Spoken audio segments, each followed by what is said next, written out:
বেলতলি সোলেমান ল্যাংটা দোহাই ল্যাংটা দোহাই ল্যাংটা কাটা কেল্লা কেল্লাই করে আল্লাহ আল্লাহ। আমি বলি আর সহ্য করা যাবে না।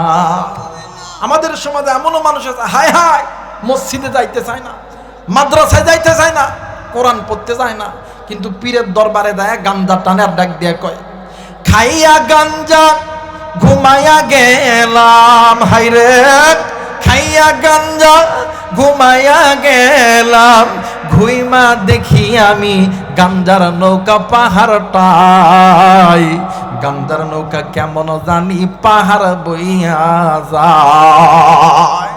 পিছন থেকে কিছু ডাক দেখো, কথা পায় নাকি?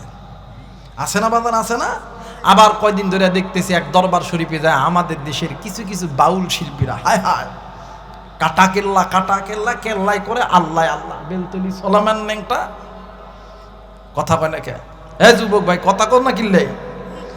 বেলতলি সোলেমান ল্যাংটা দোহাই ল্যাংটা কাটা কেল্লা কেল্লাই করে আল্লাহ আল্লাহ।